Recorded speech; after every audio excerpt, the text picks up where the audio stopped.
Malaysia merupakan sebuah negara yang berbilang kaum di mana terdiri daripada 3 kaum yang utama, iaitu kaum Melayu, Cina dan India. Pelbagai adat dan budaya yang dapat dipelajari daripada masyarakat pelbagai kaum ini terutamanya dapat dilihat daripada tariannya. Warisan pelbagai bangsa dan budaya di Malaysia amat jelas dilihat pada kepelbagaian muzik dan tariannya. Antara tarian yang dapat dibanggakan di Malaysia ialah tarian tradisional, tarian rakyat dan tarian kontemporer. Tarian tradisional adalah tarian yang dikemukakan oleh seorang zaman dahulu yang direka dengan penuh kreativiti yang luar biasa.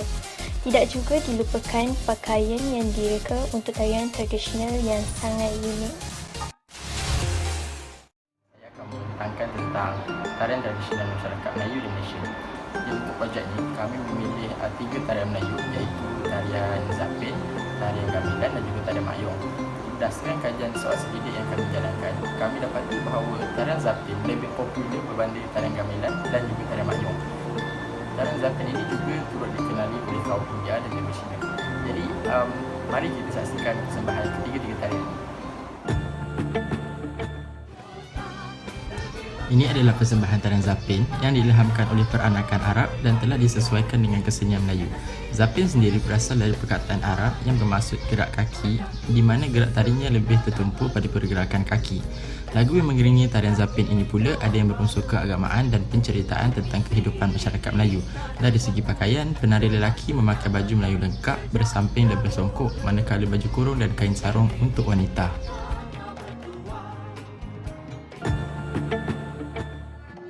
Seterusnya ialah tarian Mayong. Mengikut sejarah, ia berasal dari Patani dan telah tersebar hingga ke Kelantan. Tarian ini berbentuk drama dan motifnya lebih kepada ritual perubatan, namun lama kelamaan ia dipersembahkan sebagai hiburan. Namun ia telah diharamkan di Kelantan kerana terdapat unsur-unsur yang bertentangan dengan agama Islam. Walau bagaimanapun, ia masih boleh diamalkan di negeri lain dengan syarat diubah suai dialognya untuk tujuan hiburan semata-mata tanpa mempercayai sebarang kepercayaan dan pemujaan.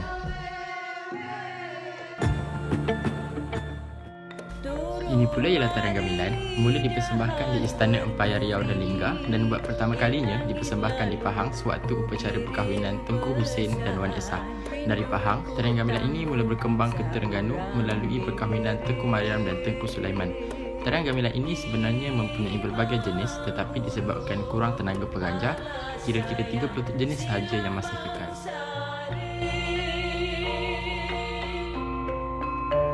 Jadi sebenarnya banyak lagi tarian-tarian Melayu yang boleh kita pelajari selain daripada 3 tarian ini.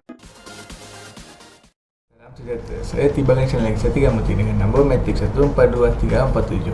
Hari ini saya akan menerangkan tentang tarian tradisional kaum Cina. Negara kita terkenal dengan berbilang kaum dan setiap kaum mempunyai keunikannya tersendiri. Salah satu keunikannya adalah tarian tradisional.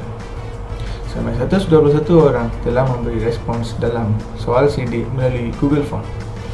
Berdasarkan soal sidik yang dilaksanakan, tarian tradisional yang kedua terkenal adalah tarian Singa. Seramai 92 orang daripada 121 orang mengenalinya. Tarian tradisional ketiga yang sangat terkenal adalah tarian Kipas, di mana seramai 72 orang daripada 121 orang mengenalinya. Antara tarian tradisional kaum Cina adalah tarian Singa. Semestinya semua rakyat Malaysia mengenali tarian Singa kerana ia kerap ditari semasa Tahun Baru Cina. Terdapat satu peristiwa yang menarik untuk kemunculan tarian Singa. Pada zaman dahulu, kerap kali semasa musim bunga, terdapat seekor makhluk asing yang bernama Nian akan memakan apa saja yang dijumpai. Untuk mengalahi makhluk tersebut, masyarakat menggunakan kostum singa dan meniru pergerakan singa untuk menghalau dan menjinakkan makhluk tersebut. Seterusnya, tarian Kipas. Kami telah menemu bol seorang penari tarian Kipas. Berdasarkan temu bol tersebut, tarian Kipas telah meningkatkan keyakinan diri melalui persembahan di hadapan orang ramai. Cabaran utama yang dihadapi adalah untuk memegang kipas dengan cara yang profesional.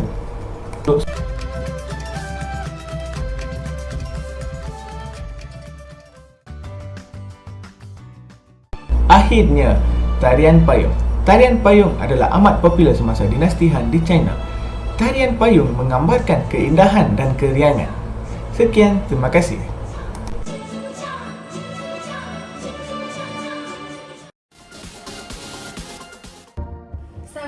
sekarang, saya akan meneruskan pembentangan ini dengan berkongsi tentang tarian tradisional kaum India di Malaysia. Hasil daripada pengekalan turun-temurun telah menjadikan tarian tersebut sebagai identiti masyarakat kaum India Malaysia.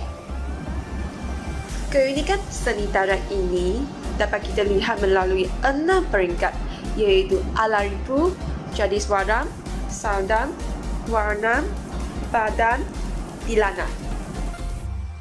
Gaya tarian ini merangkumi gabungan dua aspek penting, iaitu tarian tulen tanpa ekspresi perasaan dan tarian yang dituruti bersama ekspresi perasaan. Tiga elemen penting dalam gerakan asas tarian Bharatanatyam termasuklah posisi berdiri, gerakan kaki dan pergerakan tangan. Dalam kasih ini merupakan jenis tarian yang mempunyai maklumat dalam menyampaikan satu penceritaan melalui ekspresi wajah dan pergerakan tubuh badan. Tarian kata adalah bersifat naratif dan dicirikan dengan gerakan kaki yang cepat dan berputar. Terdapat dua jenis gaya persembahan tarian kata, iaitu Rita dan Ria. Rita mempunyai struktur tarian yang melibatkan kelajuan gaya pergerakan daripada tahap yang perlahan ke tahap yang lebih pantas. Manakala, Ria memfokuskan terhadap ekspresi wajah dan pergerakan yang perlahan dalam penceritaan. Tarian Keratam juga diperkenalkan sebagai tarian kayu yang berasal dari negara India. Selain itu, penari akan menari dengan memegang kayu pendek dengan diiringi oleh muzik. Tarian ini juga akan dipersembahkan ketika perayaan Pongal, Taipusam dan upacara lain di Kuwait. Itu sahaja yang saya ingin sampaikan. Terima kasih. Assalamualaikum dan salam sejahtera semua. Hari ini saya akan membincangkan tentang cabaran mempertahankan tarian tradisional dan kesan yang akan berlaku sekiranya mengabaikan tarian tradisional. Berdasarkan soal sidik yang telah kami lakukan, sebanyak 121 responden telah menjawab soal sidik ini dan kami dapati bahawa cabaran yang menjadi pilihan majoriti responden ialah masyarakat yang tidak mengambil kisah tentang budaya kaum mereka sendiri. Hal ini adalah disebabkan oleh masyarakat yang terlalu fokus dengan kerja mereka sehingga tiada masa untuk bersama generasi muda, terutamanya ibu bapa yang berkejaya. Perkara ini telah mengakibatkan anak-anak mereka terbiar dan tiada ilmu pengetahuan berkaitan tentang budaya kaum mereka sendiri. Generasi muda lebih meluangkan masa lapang mereka dengan bermain permainan video bersama rakan-rakan mereka. Perkara ini telah meninggalkan kesan kepada tarian tradisional. Berdasarkan soal sidik yang telah dilakukan, seramai 97 orang responden daripada 121 responden bersetuju bahawa kesan mengabaikan tarian tradisional ialah tradisi turun-temurun akan pupus. Hal ini telah disebabkan oleh faktor-faktor yang telah diterangkan sebelum ini. Tambahan pula, kewujudan tarian moden telah mendorong agar tradisi turun-temurun kita menjadi pupus. Hal ini kerana generasi muda lebih terdedah kepada tarian moden yang mudah dipelajari di mana-mana sahaja. Tarian moden juga tidak mempunyai nilai-nilai seperti yang ditunjukkan dalam tarian tradisional. Selain itu, wujudnya aplikasi seperti Instagram dan TikTok telah menjadi tarian moden ini mudah dilihat oleh generasi muda dan generasi muda mudah tertarik mengikut trend terkini. Sebagai kesimpulannya, apabila tarian tradisional tidak lagi diamalkan atau diberi perhatian, maka generasi muda tidak tahu berkaitan budaya turun-temurun mereka sendiri. Hal ini telah menyebabkan rantai budaya turun-temurun putus akibat perbuatan kaum mereka sendiri. Sekian, terima kasih.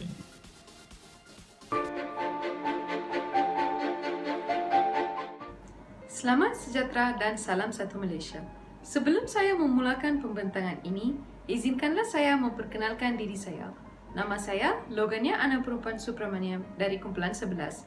Hari ini, saya ingin memberitahu anda sedikit serba mengenai langkah mempopularkan tarian tradisional di Malaysia serta pandangan orang awam maupun penari-penari tarian tradisional mengenai isu ini.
Secara tuntasnya, hampir semua pihak termasuklah pihak kerajaan, pihak media, pihak sekolah serta pihak ibu bapa memainkan peranan yang sepadan dalam mempopularkan seni tarian tradisional ini yang membawa kepada kebaikan yang tidak bernilai.